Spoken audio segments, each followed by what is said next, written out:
ओम नमः शिवाय। प्रिय भक्तों, आज के इस वीडियो में आज हम बात करेंगे हिंदू धर्म के सबसे महान और अद्भुत आयोजन महाकुंभ के बारे में। महाकुंभ मेला न सिर्फ भारत में बल्कि पूरी दुनिया में धार्मिक और सांस्कृतिक धरोहर का अहम हिस्सा है। यह मेला हर 12 साल में एक बार आयोजित होता है और इसमें लाखों लोग पवित्र नदियों में डुबकी लगाने के लिए एकत्र होते हैं। महाकुंभ के दौरान श्रद्धालु विश्वास करते हैं कि इस दिव्य स्नान से उनके पाप धुल जाते हैं और वे मोक्ष की प्राप्ति कर सकते हैं। हर कुंभ मेला हिंदू धर्म की गहरी आस्थाओं और परंपराओं का प्रतीक है। यहाँ हम न केवल नदियों में स्नान करने जाते हैं बल्कि यह भी एक अद्वितीय सामाजिक, सांस्कृतिक और धार्मिक एकता का प्रतीक है। आइए इस वीडियो में हम जानेंगे महाकुंभ का महत्व क्या है, इसकी धार्मिक एवं ऐतिहासिक पृष्ठभूमि क्या है और इस अद्भुत आयोजन के पीछे की कहानियाँ और आस्थाएं क्या हैं। अगर आप भी महाकुंभ के बारे में अधिक जानना चाहते हैं तो हमारे साथ इस यात्रा में जुड़े रहें। तो चलिए बिना किसी देरी के शुरू करते हैं इस अद्भुत यात्रा को। कुंभ मेला हिंदू धर्म के धार्मिक उत्सव है जो 12 वर्ष के दौरान 4 बार मनाया जाता है। यह उत्सव 4 पवित्र नदियों के 4 तीर्थ स्थानों के बीच घूमता है।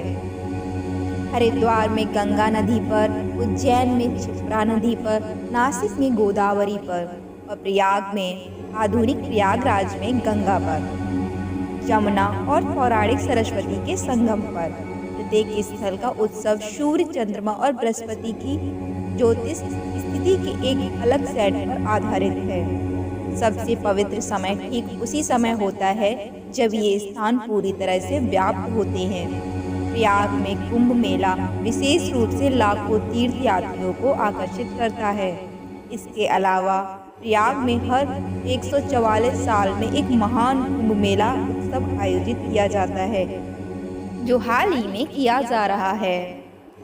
कुंभ मेले में उपस्थित लोग हिंदू धार्मिक जीवन के सभी वर्गों से आते हैं। इनमें साधुओं, पवित्र पुरुषों से लेकर जो साल भर नग्न रहते हैं या सबसे कठोर शारीरिक अनुशासन का पालन करते हैं, तपस्वी तक जो केवल इन तीर्थ यात्राओं के लिए अपना एकांत छोड़ते हैं और यहाँ तक कि नवीनतम तकनीकी का उपयोग करने वाले भी विशेष लोग उपस्थित होते हैं।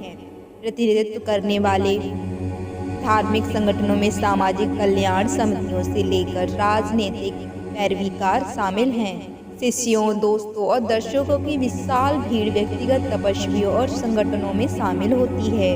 नागा अखाड़े, उग्र तपस्वी आदेश, जिनके सदस्य पहले भाड़े के सैनिकों और व्यापारियों के रूप में अपना जीवन यापन करते थे, अक्सर प्रत्येक कुंभ मेले के अवसर पर शुभ अवसर पर सबसे पवित्र स्थानों पर दावा करते हैं। हालांकि अब भारतीय सरकार एक स्थापित स्नान आदेश लागू करती है। परंपरा है कुंभ मेले की उत्पत्ति का श्रेय 8वीं शताब्दी के दार्शनिक संकट को देती है, जिन्होंने चर्चा और बहस के लिए विद्वान तपस्वियों की नियमित सभाएं शुरू की। कुंभ मेले का संस्थापक मिथक, जिसे पुराणों के लिए जिम्मेदार ठहराया जाता है, बताया जाता है कि कैसे देवताओं और राक्षसों ने अमृत के कलश कुंभ के लिए लड़ाई की, जो दूधिया सागर के उनके संयुक्त मंथन से उत्पन्न अमृता का अमृत था। संघर्ष के दौरान अमृत की बूंदें कुंभ मेले की 4 सांसारिक स्थलों पर गिरी और माना जाता है कि नदियां प्रत्येक चरम क्षण में इस आदिम अमृत में बदल जाती हैं, जिससे तीर्थ यात्रियों की शुद्धता, शुभता और अमरता के सार में स्नान करने का मौका मिलता है। यह सही कहा गया है कि कुंभ मेला दुनिया का सबसे बड़ा धार्मिक और सांस्कृतिक मानव समागम है। 48 दिनों तक चलने वाले इस मेले में करोड़ों तीर्थयात्री पवित्र नदियों में स्नान करते हैं। कुंभ मेले का इतिहास। कुंभ मेला 2 शब्दों कुंभ और मेला से मिलकर बना है। कुंभ नाम अमृत के अमर कलश से लिया गया है, जिसके लिए देवताओं और राक्षसों के बीच लड़ाई हुई थी, जैसा कि प्राचीन वैदिक ग्रंथों में वर्णित है। जिन्हें पुराणों के रूप में माना जाता है। मेला, जैसे कि हम सभी जानते हैं, कि एक संस्कृत शब्द है जिसका अर्थ है एकत्रित होना या मिलना। कुंभ मेले का इतिहास उन दिनों से जुड़ा है जब देवताओं और दानवों में मिलकर अमरता का अमृत तैयार किया था। जैसा कि किंवदंतियों में दर्शाया गया है कि देवता और दानव मिलकर इस कार्य को पूरा करने के लिए सहमत हुए और अनैतिकता के अमृत को आधा आधा बांटने का फैसला किया।